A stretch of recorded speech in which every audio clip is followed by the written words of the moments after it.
Well, hello everyone, and welcome back to the Summit 3 North American Qualifier, or if you want to call pre-qualifier, we're calling it Phase 1. And, well, we got a series matchup here for you between Team Tinker taking on Isurus Gaming. I hope to God I don't have any food in my teeth right now.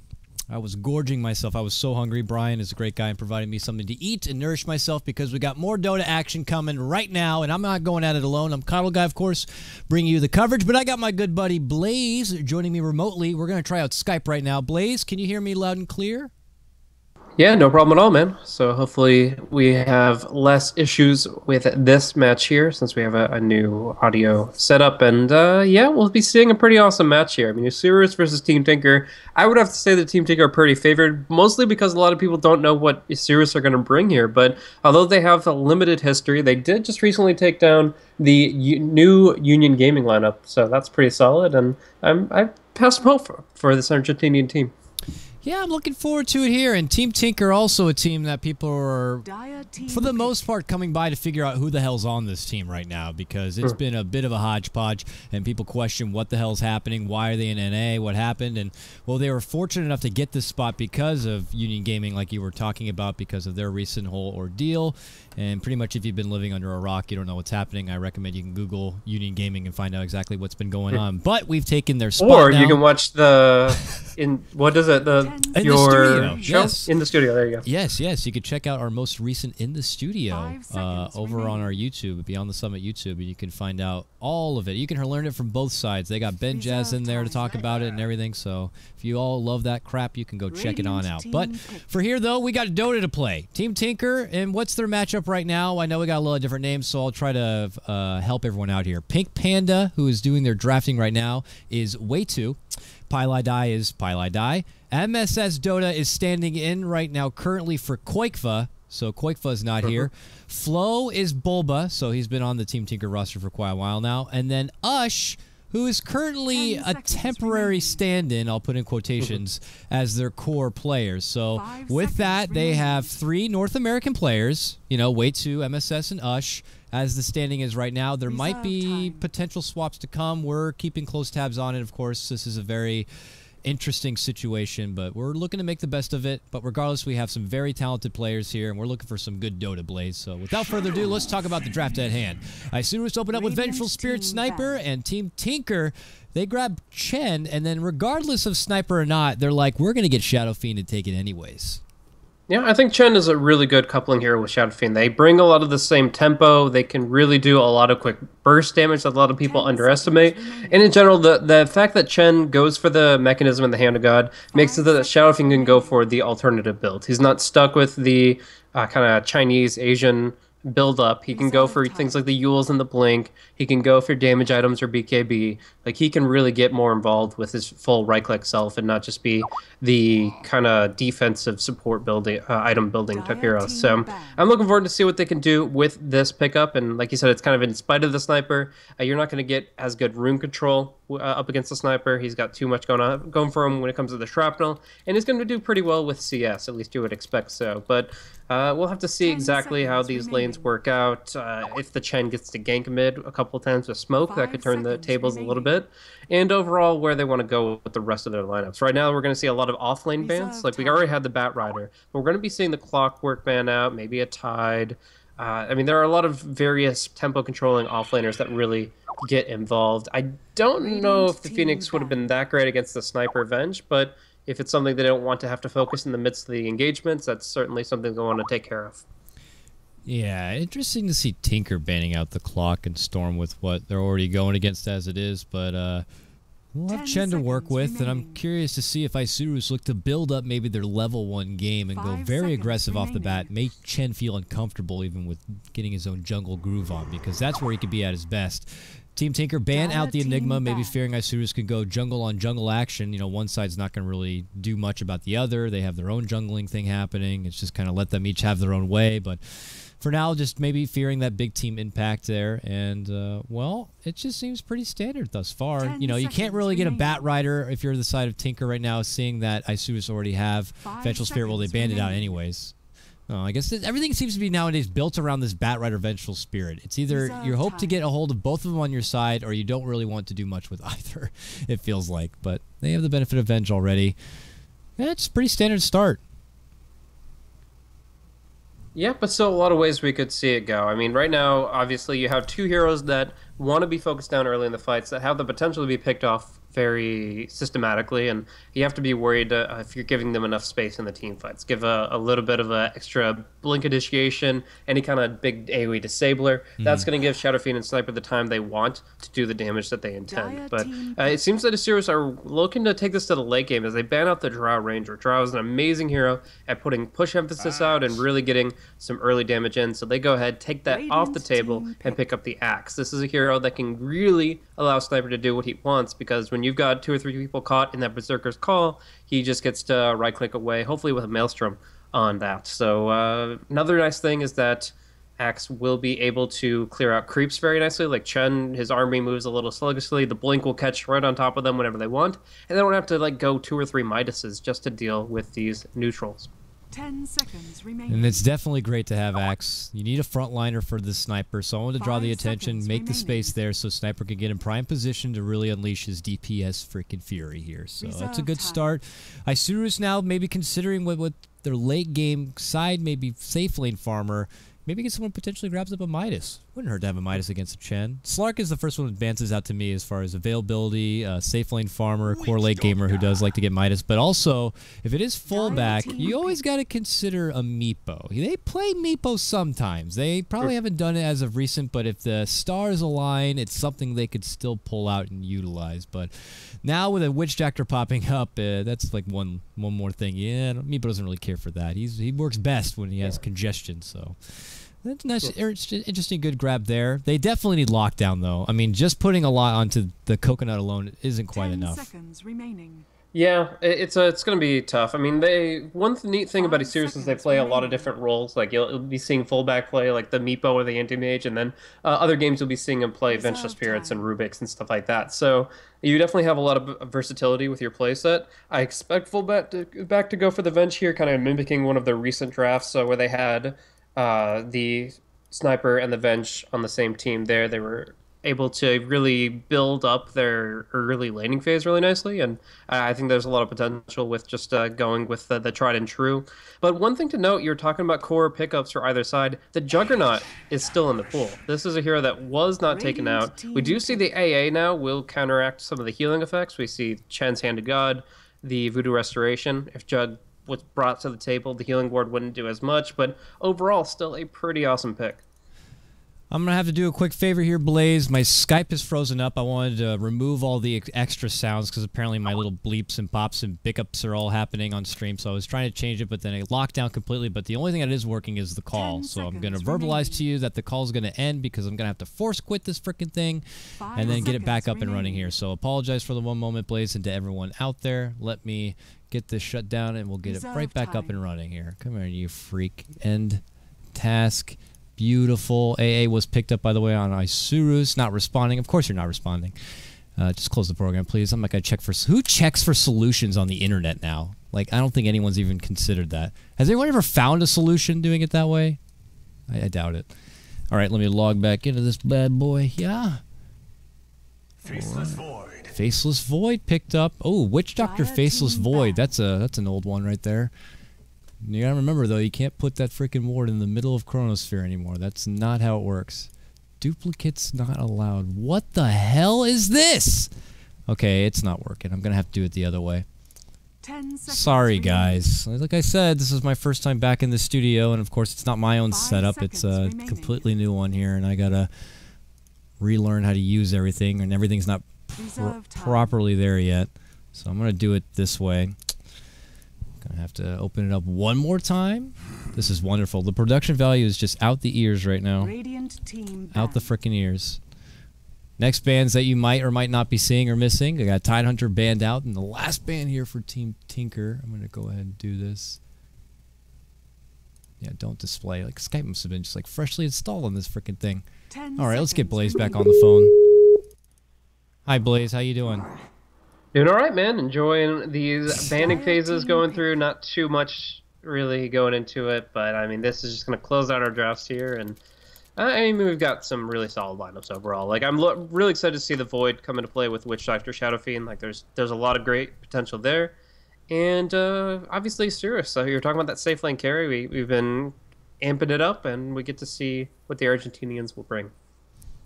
All right, so Broodmother's out. 10 Maybe a pick seconds that a lot of remaining. teams want to kind of sneak in there as the last and final hurrah. 5 seconds remaining. Because already having the axe on their side certainly wouldn't be too bad, and then they don't really need the extra Reserve frontliner time, on top of 10 axe. If they have seconds someone remaining. creating the space, it'd be a nice pickup there, but not going to be the option. So 5 other seconds options for final grabs, supports. I thought it was going to be a safe laner option, but Ooh. Wind Ranger going to be grabbed, so it still could be Radiant the team pick. off-lane Wind Ranger grab. Is this axe going to a safe lane setup here? I think Blaze, it's- what are we looking at here? I think it's going to be safe lane sniper, mid Wind Ranger, and offlane axe. I think giving the Wind Ranger the farm is much more important than the axe, and she can do a ton of work when it comes to the team fights. I mean, she just gets one damage item from like a Maelstrom that'll proc really quickly with her focus fire. She can gun down towers as quickly as a 10 Dragon Knight seconds used to be able remaining. to. Whenever you leave her lane, she can put out some good disables, 5 some crazy seconds good damage, remaining. and it's going to be really on the Chen to focus on Test of Faith and Hand of God to save people, because you have so many creeps and so many different trees and stuff all around you that it's going to be hard to dodge the shackle shot, and you have to be quick to respond defensively if that does indeed come out. But Brewmaster's the final pick for Team Tinker, and that gives them a very beastly tricore. Do you think this Brewmaster's going to go to the offlane, or will Bulba take the void there? Well, it's a good question. I mean, I don't even know based on the player that picks it because they have such a flip-floppy roster. It's hard to say who's playing what role as it is. But if I had to make a wager, I'm thinking it's a safe lane farming Brew with the off-lane void get up. But that's Bulba on the void. You know, he'd been recently playing a lot of support, but obviously has the credentials to play great off-lane, as we saw his Clockwork kind of a play. But yeah, it's looking like... I don't know. It's just so 10 funny. It's like they got remaining. this unique setup of players that we don't even know if it's the final roster yet, but they're all very 5 good at playing seconds greedy. remaining. So it's almost feeling like you take your hero, you take that hero, you like playing that hero, you take that hero, you take that hero. Everyone just go find your farm, find your way, and the late game will kind of pull it together and make it all work. And just kind of have a bit of a foundation there with Chen and hope that Witch Doctor can maybe get a couple of things set up. So it's a bit interesting to me, but if they each have enough skill that they can just kind of outclass Isurus Gaming, I think it could work out. Well, I feel like a team like Isurus have a bit more fluidity to the draft. I don't know if that really makes sense or not, but that's just the impression I'm getting from this. Definitely. I mean, there's a lot riding on the Axe and the Wind Ranger to do well, because you assume that Sniper's going to do fine, and the two different forms of Ancient Apparition, whether it's just the Urn of Shadows hard support, or if he actually gets to farm up Midas Ags, we'll be able to talk about that later, whether or not that's relevant. But as far as getting off the ground, you really need to make sure your Axe gets his blink timing right. You need a Wind Ranger to have some tempo, be able to build up towards a mobility item like Blink or Force, or one of those damage items I was talking about, especially in a game where like you're under so much pressure to get a hero kill. Like in this situation, you have a Void with Backtrack, a Brew with Evasion, the Chen will save anybody he can, and all of them have really impactful teamfight ultimates. Like the Brew split, the Chronosphere, those could be devastating in a team fight. And I really gotta say, they gotta fight for every kill. So I think there's a lot of potential and, like you said, fluidity in the lineup, but it has to come with good farm behind it. Yeah. Yeah, and looking at it, Team Tinker have a team that can take a lot of farm and take it away from a team like Isurus if they're not careful. So it could be a bit risky there. And we are going to start this game off like we do always, or like we like to do. It's with a pause to make sure everyone's in line in order, but we do have a DC, of course, on our Isurus squad. And, you know, according to the rule book, because we're more on the rules now, people, we want to make sure these players are ready to go and that we don't have too many holdups or delays. We don't like being called beyond the schedule and all that crap. So you got a 10-minute window to make sure everything's underway, and then we got to go. I don't even care if your team wants to hold out for the other team. It's time to go. But it looks like, oh, never mind. He was back for a moment. We were ready to go, and we're going to have another restart. But let's see. Also, according to Dota 2 Lounge, coming into this, for all you hat fiends out there, we got about a 70% odds favorite right now for Team Tinker. Isurus, they're at about 30. Blaze, would you think that's a value bet? Do you think Isurus can do a little bit of what we saw the Void Boy do earlier and pull out a potential upset? I know you already get to see the draft here for game number 1, but it is a best of 3 after all, and there's no elimination bracket. Loser's going to be done. Can Isurus pull out the upset? It's definitely possible. 70-30, I think, is probably close to what I would rate it at. I mean, maybe I would stretch it to like 35 for Isurus, but I mean, that's, you know, playing 10 times, I would say probably about 3 games would go Isurus' way from what I know of the team. That said, I've only watched a couple. Mostly the laning phases didn't see them kind of crushed to completeness against Union Gaming previously. But yeah, I mean, there's a lot of potential in the draft. They are already sending DDX to the offlane with the ward. And another thing to mention is Team Tinker, like, this is a very shuffled lineup. So although these guys might have been playing together a little bit in NEL here and there, maybe some pubs, as far as like playing an official, it's a completely different mindset. And MSS was completely on the fly stand-in, as far as I know. Maybe they practiced like 2 scrims before the match, but it's really hard to really get that synergy going the way Isurus will be able to with the experience. This is a good way to kind of get an idea as far as what becomes more valuable. A team with more experience working together and might have already built up some nice chemistry there, or a team that just has individually talented players and it probably never really played together. They're probably lucky if they had a scrim before this match to play this 5-man roster. I mean, I know KotLGuy is a relatively new addition. Ush has been kind of off and on as far as when he's on the team or not. MSS is certainly new. I mean, he's standing in right there. But they kind of have experience going with playing with each other and against each other in NEL. It just seems like there's more of a foundation behind Isurus in their roster than Team Tinker. But we'll see if the individual talent can help out a squad like Tinker, or if Isurus' chemistry is going to pay off for them. Because in these matches, everyone does matter. We've already seen one upset earlier today, where you can almost make the similar argument, Blaze, that one team just kind of has more experience playing together, and the other one is just kind of more, of a pub stack. Yep, it's going to be a kind of a surprise move from Isurus here to go for the axe in the safe lane, and the sniper in the mid is pretty common, so I mean that's not unexpected, but it's just with these different metas and these different environments and regions that people come from, you can actually throw people off guard for the laning phase just completely based on doing something different than the NA Dota traditional style, and that works pretty well. We're going to see Ush go back for his Necromastery build rather than the Raze build, and he's not rushing out a bottle either. That's the Wraith band on him, so it's going to be a while before he actually gets the bottle, but if he can get a couple denies or last hits, then he can really build momentum. It's a matchup where more often than not Sniper gets the upper hand, but maybe Ush feels confident enough as a player that he could at least end up making this lane a wash, or even to his benefit. And I believe Ush even got ranked. Nahaz put out recent stat notes as far as overall GPM and like top players out there, and Ush is like in the top 5. It's like one of those surprising players that most people kind of count out, but he's up there with the best, the Burnings, the RTZ, and such. If I remember the stats you're talking about, it's specifically in regard to things that aren't hero-based, like going for Roshan, going for neutral creeps, and that just comes down to how well you farm off the map. And Shadow Fiend in particular is a hero that you can expect a lot out of when it comes to natural farm. The double raise or even triple raise when you need it will be able to clear out so many sets of creeps, either stacked camps or on the double wave on the lane.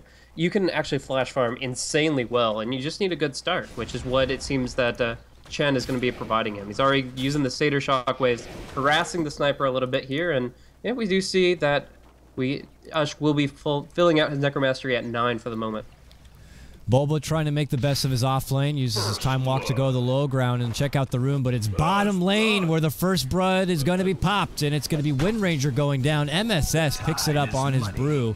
And a confident start for Team Tinker in the bottom to lead things in. The rune that did pop up was a bounty rune that Bulba will be able to take for himself and walk back to lane. Managed to throw together 4 and 1 CS early on, but this Wind Ranger now, in comparison, now being taken down once, has to take that long walk of shame back to the lane.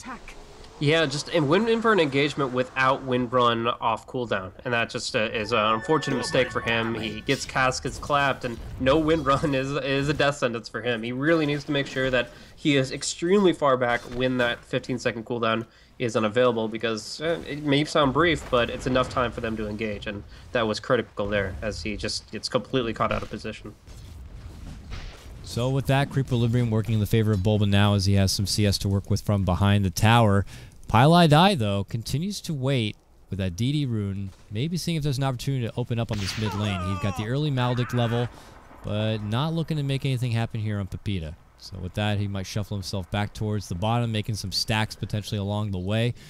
There's the awkward thing. Ush can't really fall back on those stacks to farm on the side when you do have a Chen on your team. So with that, he just kind of has to wait for that side reliable barn for now. His own CS, 19-5 over Sniper's 13-2. So he is kind of getting the better end of the CS game.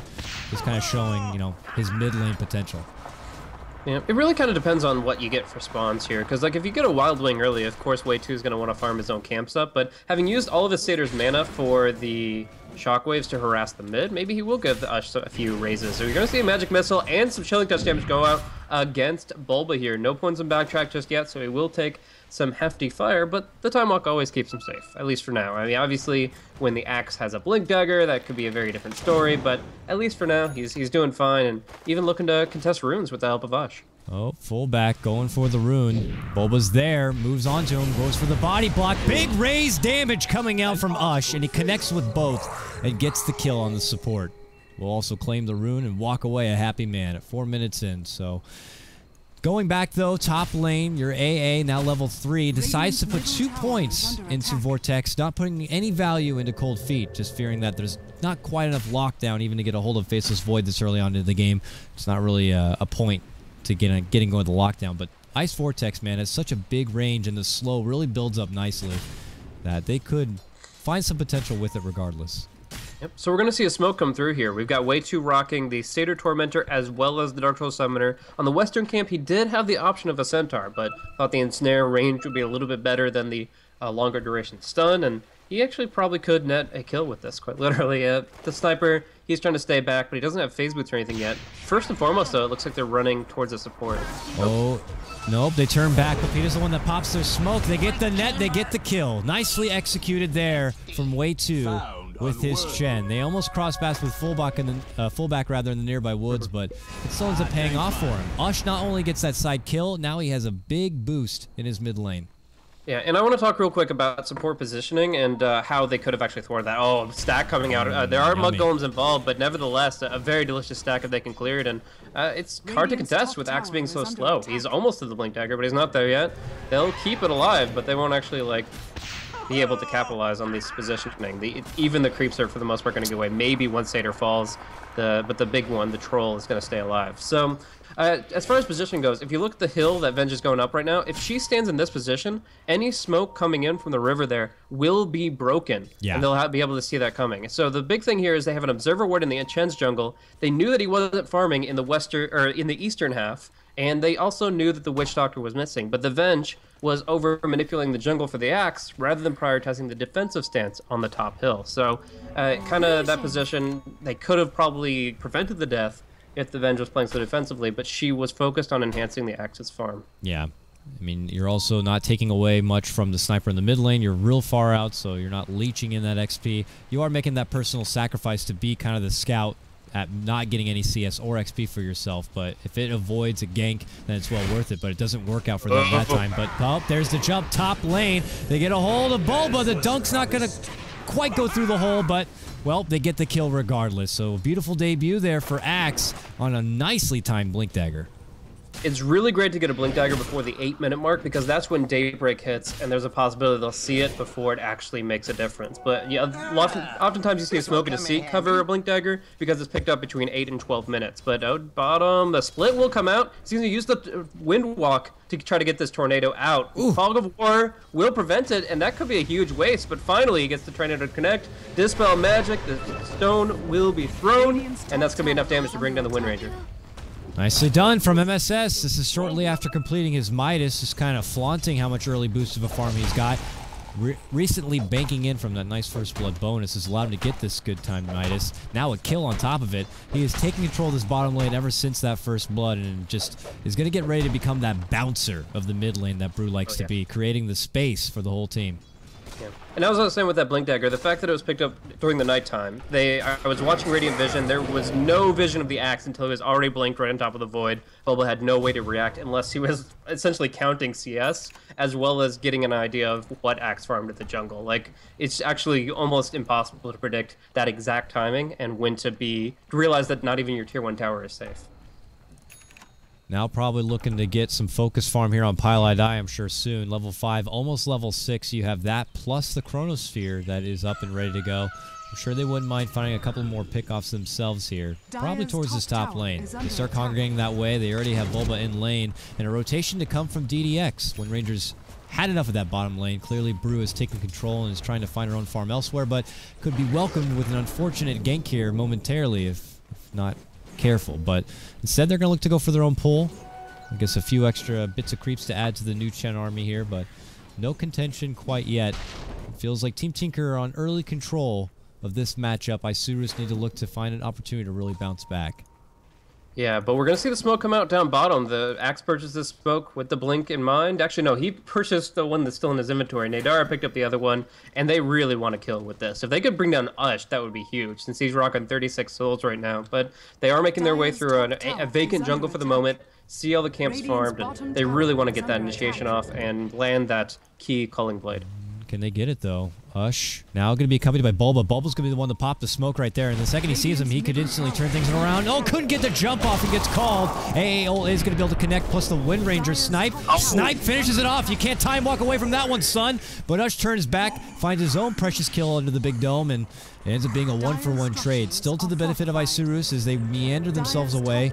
And now they will TP on out. A successful takedown of a Faceless Void when they were initially going for Ush. Still, pretty nice work there for Isurus to use that smoke. Yeah, and you're going to see a lot more of that, honestly. They have a good lineup for front-loaded burst damage, and that's what Axe and AA love to see. They love to finish off with a Culling Blade or with the shattering effect of the Ice Blast, and the Assassinate, Power Shot, those two tools can really do it. Focus Fire is really good for it, too. Venge in general is not too bad, but this Venge doesn't really have momentum. If you look at experience per minute, she's actually just barely hitting triple digits at 100 experience per minute. So she's not really found the most efficient movement across the map. Maybe she's had to zone more often than pull, and that kind of stuff can really set you back. So with that, they look to reset here. We have Ush. He is going to be going the Yule's get up. Saw earlier today Brax sporting his Shadow Fiend in their particular matchup. Wanted to go with the extra sustain power of the Mech BKB, which is the days of old, but this is the new age Shadow Fiend get up that he's looking to sport here. Trying to get some nice isolation plays. Certainly helps to have the constant mana at the ready, the move speed, and of course being able to use the Yules rather more defensively as well. Certainly doesn't hurt. So we'll see if he manages to delete any heroes out of the game. He's got nice, excellent farm. We switch over the net worth. You can see he's at the top at about 5,600. Now sharing toe-to-toe with about MSS here, who hasn't really ventured away from this bottom lane quite yet. He is on nice timing to go for his Blink Dagger shortly after the Midas. But he doesn't have Arcane Boots, doesn't have a whole lot of mana behind him, so he needs to make sure he can make everything count. Yeah, up on top lane, we have a lot of potential. Witch Doctor has the Death Ward, but they are going to be going for a flank to gank here onto Bulba to start things off. But although the Chrono isn't there, the Witch Doctor is. Oh, but the Axe steps in. There's going to be no Chrono for you, but the heal from the Hand of God will keep him alive. The Ward also zones back the squad. Isurus are not going to be able to get their kills. Sniper sneaks forward, maybe hoping for a quick assassinate. Does get it, but it's only going to be on the back end of Bulba, who's going to be A-okay. So it looked like a potential opportunity. It forces out a couple of rotations from Isurus, but they can't quite get the kill they wanted. No, and he's going to get tankier. He's going to finish up the treads here. He has already the Aquila, and it's going to be harder to do all the damage they want to and not let one backtrack of one big instance of damage completely negate that. They're going to have to land their Ice Blast on him, and they're going to have to take him down quick in the fights, or the Chronosphere turns it about. But talking about the Yule Scepter a little bit here, of course, he was enabled to go this because of the fact they picked a Chen. Ooh, nah, nobody else is going to follow up on the Ice Blast. It's a little frustrating for Ush, but it's not going to really give him too much cause for concern. Anyways, top lane, we're going to see the Chronosphere just onto the Axe, even hitting the tower, but it should be enough to bring him down. We got the Maldic. Obviously, Death Ward had already been used, but yeah, Axe has got nowhere to go. He's just hoping to get some spins. The dunk, that's going to brick. Not there where he wanted. MSS gets to pull back. Doesn't even have to pull out the split, which almost looked like it might have been necessary, but they slay the beast. They get their Axe down. Team Tinker move ahead now 6-2 and take advantage of a small gold swing. Plus, they get to deny the top tower, taking that gold away from Isurus. Yeah, it's really, really nice. Obviously, the Venge needs to catch up pretty hard. She's playing full hard 5 position. And the Wind Ranger, I mean, this is off-lane Wind Ranger. I talked about she probably wants some good farm to be more relevant than just Blinker Force shackling. And it'll take a while because she didn't have a really good laning phase. But yeah, the Yule Scepter, the nice aspect about it, of course, is you can just obliterate heroes like Sniper.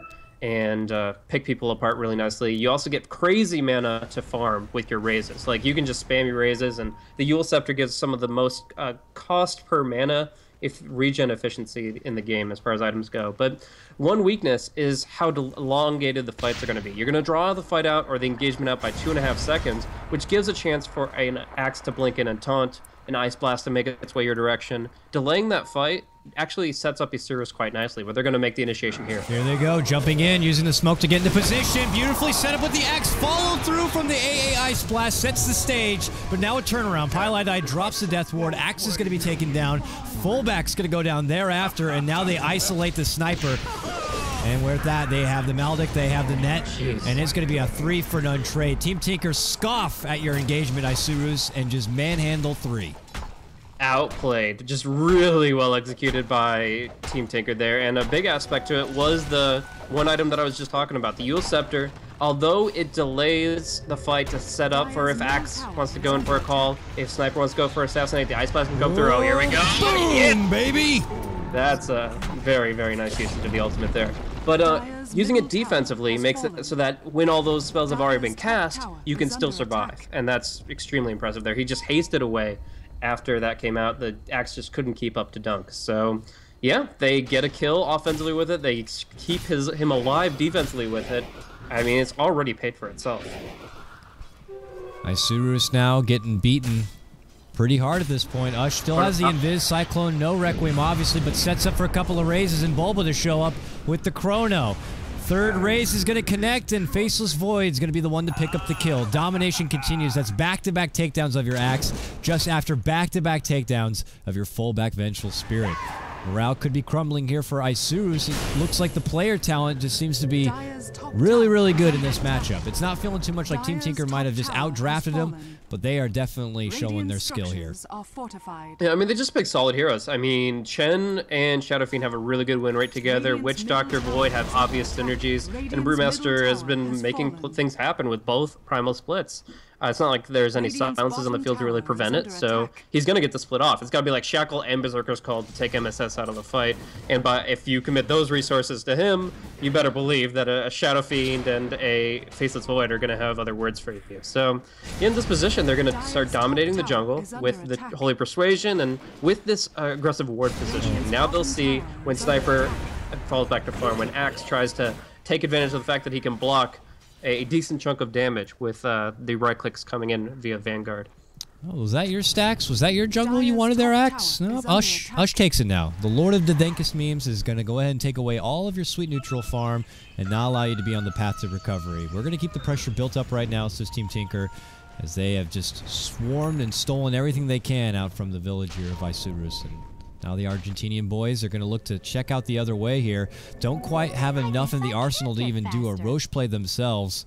It's just more of kind of stalling out a bit. Little by little, they hope to kind of bring this one back. But Blaze, I can't help but feel like there's a lot on the back of this Pepita Sniper at this point in the game.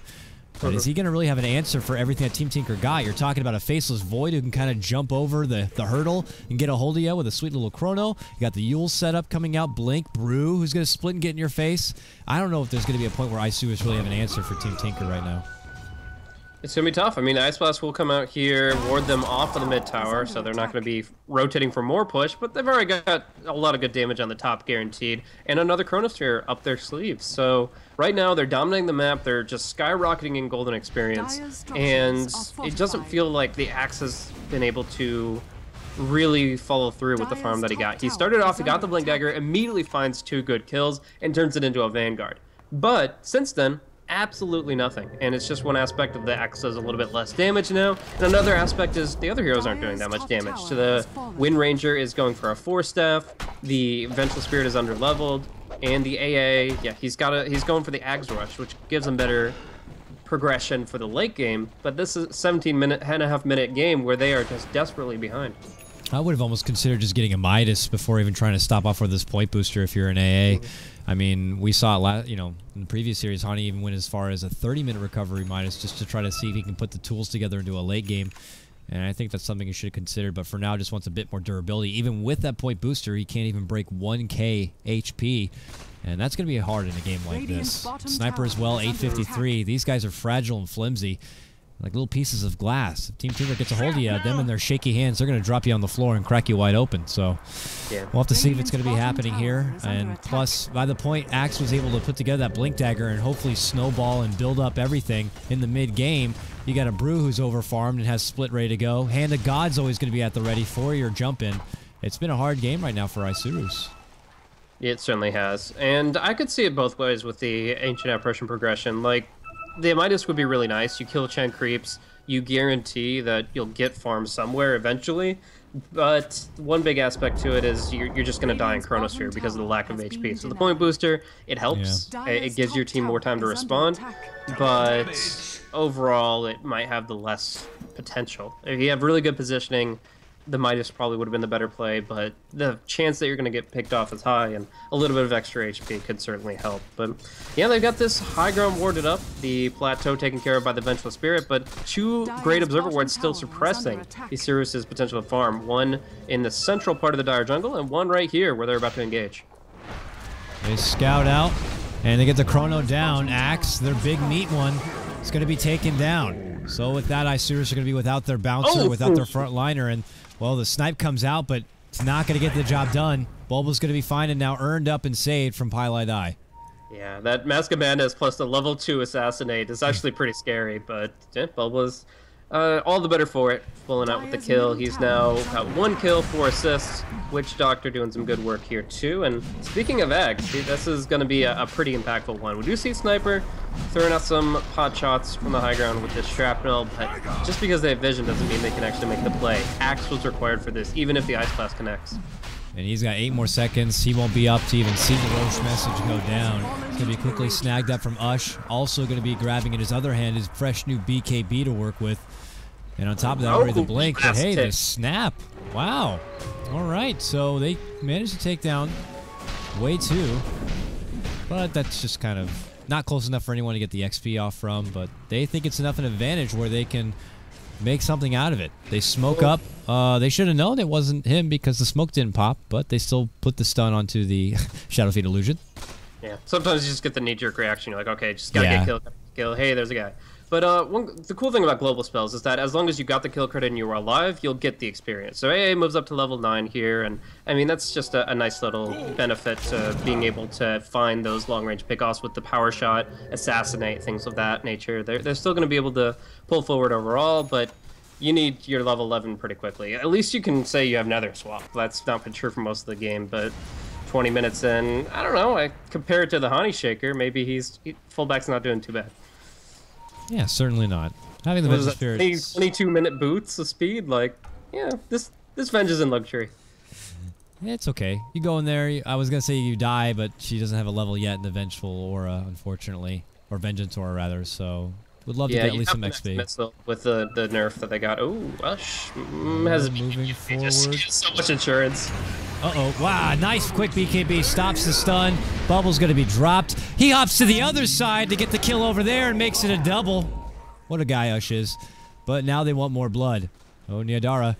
Hiding, trying to hide by the tower. Oh, please don't hurt me. There's the jump in clap. MSS says no mercy as he gets the kill there. Mega kill streak for MSS. And by the top rune, they're just running circles around Dulcimania right now. The Witch Doctor KotLGuy almost went down to the combo, but he just walks away, gets mech'd up. They're really just playing with him. It looks like Flo is completely out of mana, so that could be dangerous. But Bulba, he's got his Mask of Madness, can jump away as soon as he knows the Blink is no longer a threat. And yeah, just TPs to the bottom lane to farm. Who needs mana when you can just have creeps? Anyways, MSS still has a split available, didn't expend it there, so they could still keep this momentum rolling down to the bottom tier too.